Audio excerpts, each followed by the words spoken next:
All right, here we go. Harpod Sports, the Bar, Podcast Media, Audio, Radio Network. Follow, share, like, subscribe at Harpod Sports. Twitter, Instagram, Facebook. You know all the platforms and how to access us. Okay.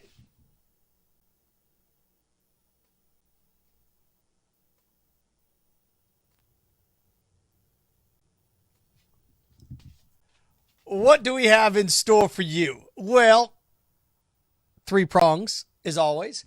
Going to start off first with a little NCAA crying uncle. Follow that up with a little, Florida Gator Sunshine State sweetness as updated schedules come out for the Florida Gators. Football, basketball news, and look, I'm okay with it. You're developing an identity here. You got to decide what you want to do. And sometimes the news is local. Sometimes the news is regional. And that's where Florida is today when it comes to that. And also a little Major League Baseball mojo as we get ready for the second half of the year. Okay. Going to start off first with the NCAA. Mark Emmert, the president of the NCAA, coming out and saying, hey, man, maybe it's time that we need to start to rethink some things. Essentially, Mark Emmert saying, you know what? College football, college basketball, we're going to shift. College football, college basketball, we're going to shift a little bit. Maybe we need to realign ourselves, give the power back to the conferences in regards to football. Let them govern themselves. Said, look, the sky's not falling, but the NCAA needs to rethink things. And here comes the point where people love this. Here comes the point where people start to do backflips and say, this is awesome. This is great. Finally, the NCAA can get out of here. The NCAA is the least of your worries with this situation. Mark Emmert grasping on for some control in sports. Yeah, maybe a little bit with the NCAA. To me, the NCAA, what happened with the NCAA and collegiate athletics is sports got too big. The money became too much. You saw that with the Penn State situation. The money became too powerful. I mean, when the average payout for a bowl game 30 years ago was, maybe $1 million, and now it's upwards of $15 million for certain games. I mean, come on. Each team makes $30-35 million a year based on even more than that, based on their television contract. Football got too big for the NCAA. It did. So Mark Emmert's like, look, we're gonna deregulate it. Deregulate it. Anytime you hear the word deregulate, especially when it comes to sports, you should be scared to death. What happens when we deregulate businesses? We're going to deregulate this, deregulate that, remove restrictions. That's fine unless you're building a bridge. Deregulate. How would you like to deregulate TSA at an airport? Right? The deregulation sounds great. Get the government hands out of our pocket. Sounds great until you start to apply it. Mark Emmert, the NCAA, we're going to back off here. Look, maybe the conferences should take care of it themselves. Now the great thing is, we're going to take care of this ourselves. Great. Individual states, and here's the other problem that the NCAA has with this. You can't regulate 50 different states and 50 different rules for 50 different name, image, and likeness rules. You can't. It's kind of like what sports are going to run into here in a bit with marijuana testing. This state's legal, this state's not. The NFL is just going to come out and say, okay, we're just not even going to test for it anymore. The Big Ten's going to have a different set of rules than the SEC, and the SEC is going to have a different set of rules than the Pac-12, and the Pac-12 is going to have a different set of rules than the ACC, and you may think that's all fine and good. You may like that. You may say, hey, that's good. That's good news. I like all that. Okay, maybe you do like all that. But with the NCAA out of the way, and the NCAA doesn't hand out a championship for college football, what's going to happen when one of the first times one of these conferences, one of their member institutions gets in trouble, does something they shouldn't do, and the conference looks around and says, oh well. The SEC looks out for their best interest. The Big Ten looks out for their best interest. The Pac-12 looks out for their best interest. Deregulate it. You take care of itself. Here's what's going to happen. Your 5 major conferences are going to be 5 different operating bodies with a different set of rules. I'm going to blow your mind on this one. You ready for this one? If the NCAA is going to deregulate college football, who's to say how many scholarships you can hand out? NCAA has rules for scholarships. The NCAA is going to just get out of the football business. See where this is going? You're going to see major conferences. Initially, the reaction will be good. Get out of here, NCAA. And then it's going to be, wait a second here.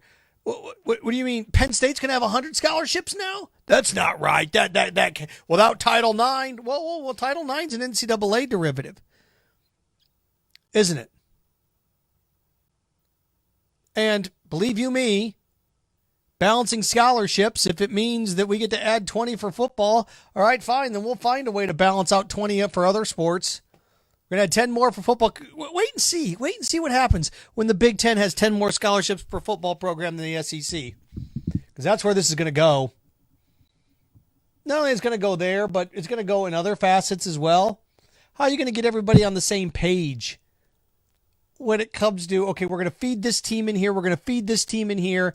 Let's do this. For the college football playoff, well, wait a second. They're not bowl eligible this year, according to who? Will a conference ever make one of their teams not bowl eligible? If you deregulate college football, how can you ever, do you think the SEC's ever going to make one of its teams, okay, well, guess what? You're not bowl eligible this year, LSU. It's never going to happen. Ever. What's the first thing happens when businesses become deregulated? They start to cut corners. Oh, well, okay. Well, that's a secondary violation. That's a third violation. Oh, our coach has an illegal contact with a recruit. Here's what the conference stance is going to be on it. So what?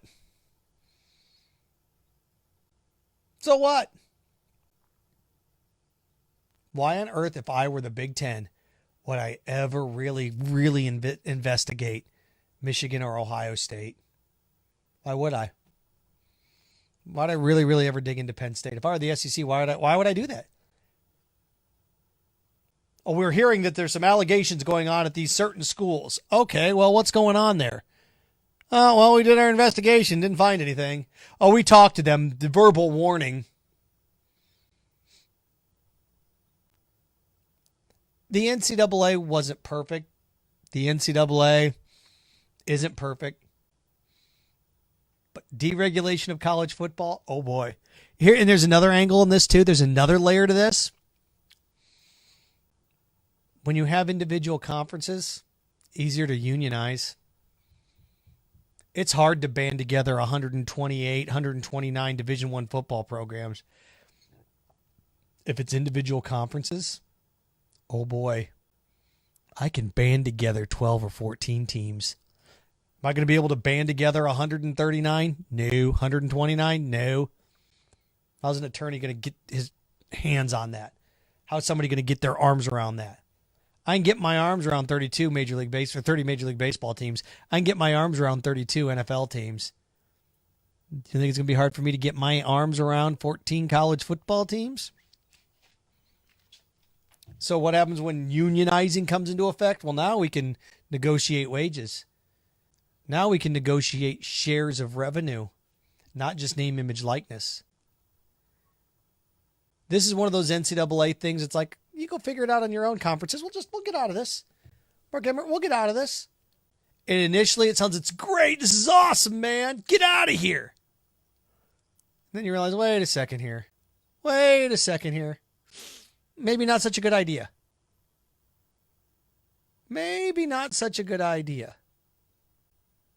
It's kind of like that when you're younger. You're like, good, no adults around. This is awesome. No adults around. What would happen if adults weren't around for a long period of time? Kids, I'm good mom and dad are out of town. This is great. Well, if they're out of town too long, you're not going to be able to pay the rent. Not going to be able to pay the electric bill. Not going to be able to pay the mortgage. There's not going to be food in the refrigerator. That's what this is. People don't like authority figures. The NCAA is a massive authority figure. Just telling you, deregulation in major sports. Mark Emmert, send it back over to the conferences. Pay attention to this one. Pay attention to how the conferences react to this. Because certain conferences, look, if I'm the Big Ten, I want it on my own. If I'm the SEC, I want it on my own. I don't want okay, we'll do it on our own. We can control all this. We can control discipline. Boy. And what happens with individual conferences? Oh, we let the individual schools handle their discipline. And what's each individual school do? Oh, we handle that in-house. We handle that in-house. We keep it in-house. It sounds good. But what does that mean? Oh, they're going to make them run. Yeah, make them run. Make finely tuned, physically fit athletes work out more. Yeah, that's punishment. It's like making a lifeguard be in the sun longer. You go out there and you sit at the beach. Think about what you've done. Oh, baby. So pay attention to that. NCAA Cries uncle says, that's it. You take care of it yourself. This is going to be one of those massive stories going forward. Okay, so we shift from that to this. A little Florida Gators Sunshine State sweetness. Updated news when it comes to schedules. We find out that two things are taking place. One, Florida's going to play UCF. 2 games in Gainesville. 1 game down in Orlando. So what happens? You have a new AD at UCF. That new AD looks around and goes, wait a second. So I have to go to Gainesville an extra time and I get them here? Deal. What happened to UCF was too poor. They couldn't trade off a 1-for-1. We're a top 10 program now. We don't have to do that. It's amazing what a 3 or 4 loss season will do. Isn't it amazing what a couple losses then a 3 or 4 loss season will do? By the time UCF rolls around and plays Florida, they may be a 7-5, 8-4 team every year. They may be that. And I got news for you. Florida fans will occupy 30 to 40% of that place down in Orlando. They will, if not more. If not more. We get them at the bounce house. If I'm Florida, look, 2 for 1, you bet we'll do that. We'll do 2 for 1 for you. You bet we will. You bet. Remember there was talk in the past that, well, Florida won't do it because they're scared. Scared of what? Scared of what? UCF's dominance. You beat an Auburn team that was short-staffed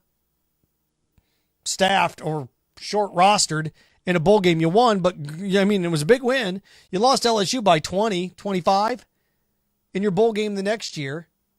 What'd you do? You beat USF? Wow. What'd you do? You beat Auburn. That's great.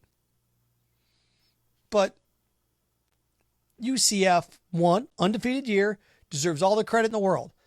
Then they didn't even, Boise State beat Oklahoma State, didn't claim national championships, didn't act like that. UCF said, we're going to act like that, which I said, fine. We're the, what was it? Not undisputed, but we're national champions. I was okay with that. I was okay with them printing out shirts and, but once they started putting the logo on the police car and they gave themselves a trophy, I'm like, whoa, Horsey, whoa. And then it came out, we only do 1-for-1s. We're an elite program now. We only do 1-for-1s. It's like somebody winning the lottery giving you financial advice. Yeah, this is what you do. It's like, whoa, wait a second here. No. And now UCF's going to do a 2-for-1. Where they're going to come to Florida twice. Florida's going to go to their place. So they're not an elite program anymore. New AD, new set of rules. And good for them. I'm glad that UCF pivoted off this because that was ridiculous. And what this shows you is Scott Strickland, he offered a 2-for-1 a long time ago. So what? Not like it was a 4-for-1 or a 5-for-1.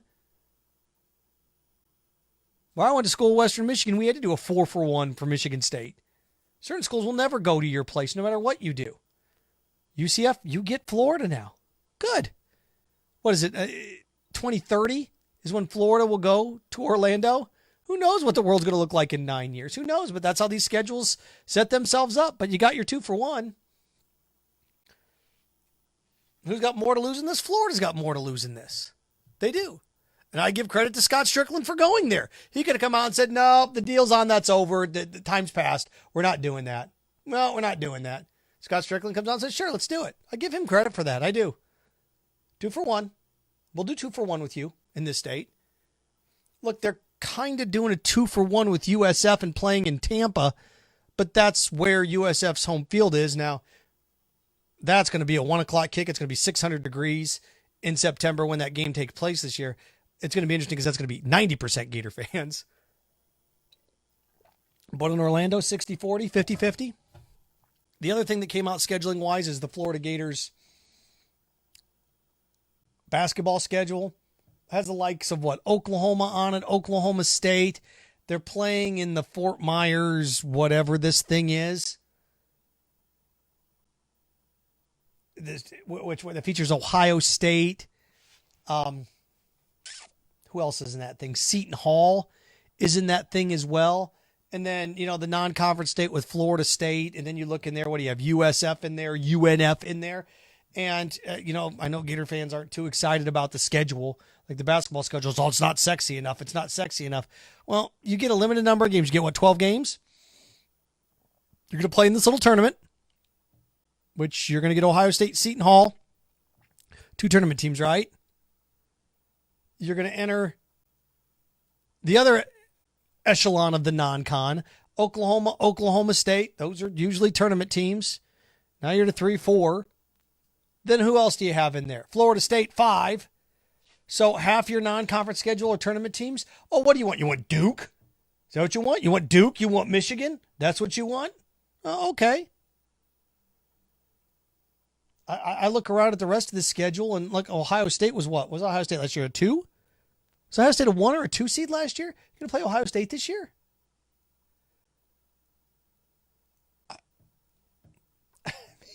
What do you want? And the problem with college basketball is everybody falls in love with the brand of greatness, but not the current brand of greatness. They fall in love with the overall brand of greatness. Yeah. And I get it. But, Florida, UNF, USF, and there was a concerted effort on the schedule to play local in-state games more. Why? COVID restrictions, trying to save money. Trying to save money here this year. The reason you're seeing so many more in-state games this upcoming year, athletic departments are crying poverty. Do I think they're poor? No, I don't. They're crying poverty, though. So what? Well, let's save some money. How? We're going to have more in-state games. Now, 2 or 3 years down the road, if they're still having all these in-state games, yeah, you can lose your mind. Go ahead. Knock yourself out. But I do like this. I do like the way the schedule sets itself up. Yeah, they're not making a West Coast trip this year. So what? Oklahoma State in the non-con, along with Ohio State, Seton Hall, maybe, possibly, perhaps. It's a good thing, isn't it? Do you want teams like that? You want Duke and North Carolina? Okay, well, then next year set up a home and home. And we want them here. Well, it's just not that simple. If you want to take on Duke and Duke says, come here. Like, well, you come here. No. Well, that's not right. Well, you can argue until your head explodes. Everybody wants Duke. Everybody wants Carolina. Right? Indiana. Does that hold it? We want Kansas. Okay. Ask yourself this, Gator fans, when it comes to basketball. You got upset at UCF. Only 2 for 1. Oh, no, we're not going to do 1 for 1, 2 for 1s, which is fine. But will you do a 2-1 for Kansas? No, 1 up. Oh, now you're acting like them. You want to go to Kansas? You want to North Carolina? Look, I'm sure North Carolina and Kansas and Duke, Michigan, they'll do a 2 for 1 with you in basketball. We want a 1 for 1. Easier said than done, gang. Easier said than done. Also, I want to pivot to baseball. Major League Baseball has a little mojo now, don't they? Major League Baseball has a little mojo as we hit the second half of the year. The home run derby, Pete Alonso, back-to-back winner. What do you know, Florida Gator plug? How New York, Aaron Judge and everybody falling in love with the Yankees over the last 70, 80 years. I get it. The Mets are kind of little brother. But the Mets need to embark on a campaign in which they get Pete Alonso a big billboard in Times Square. The Big Apple's Big Slugger, something like that. I know that's generic and lame, but do something. Do something for Pete Alonso. You want back-to-back home run derbies. Baseball marketing their stars. If I were the Mets, I'd go on a full court. I would do full court press with Pete Alonso and his marketing. And here we go, baby, back-to-back home run derby champs. Some excitement. You got a young crop of guys. Fernando Tatis Jr., Vlad Guerrero Jr. What's interesting about, Fernando Tatis Jr., Vlad Guerrero Jr., Shohei Ohtani, two of those three guys may not make the playoffs. And the only one that would be in the playoffs today is who? Tatis, and they'd be a play-in wild card game. But what's interesting about that is you got the sons of stars from 20 years ago. And then you look 20 years ago, you had the sons of stars from 20 years before that. Ken Griffey Jr., Bobby Bonds, Barry Bonds. Fast forward to today, you've got a young crop, more like 30 years ago, you got a young crop, Vlad Guerrero Jr., son. Fernando Tatis Jr., son. Now those, Vlad Guerrero's Hall of Famer, right? Bobby Bonds. Ken Griffey Sr., no. But you have a pedigree. And baseball they rallied behind Ken Griffey Jr. They did. Baseball rally, they had an interesting young guy. He was out in Seattle too. So he was such a big name that it worked and it put the Mariners on the map. I'm going to be interested to see what baseball does with the marketing of Fernando Tatis Jr., San Diego, Vlad Guerrero Jr., Toronto, Ohtani, Anaheim. What do you do with these guys? What do you do? Got to get them in the postseason. Well, that's nice, and that's a week in October. 4 weeks into the football season. What do you do to them the 162 games of the regular season? You got a little momentum. These guys are interesting. They're exciting. They're fun. Baseball's got a little mojo. It'll be interesting to see what they do with it. Interesting to see what they do in the second half. And, they're talking about changing some rules, eliminating the shift and all that. Yeah, that's great. But baseball's got some mojo. See what they do with it. Harp on Sports, the Bar Podcast, Audio Media, Radio Network. Follow, share, like, subscribe at Harp on Sports on all of those platforms. You can listen to the podcast as well. Apple Podcasts, Spotify, Buzzsprout, and, of course, harponsports.com, Harp on Sports, the YouTube page. Remember, stay clean, stay focused, stay strong. Frankenstein, have fun with your friends.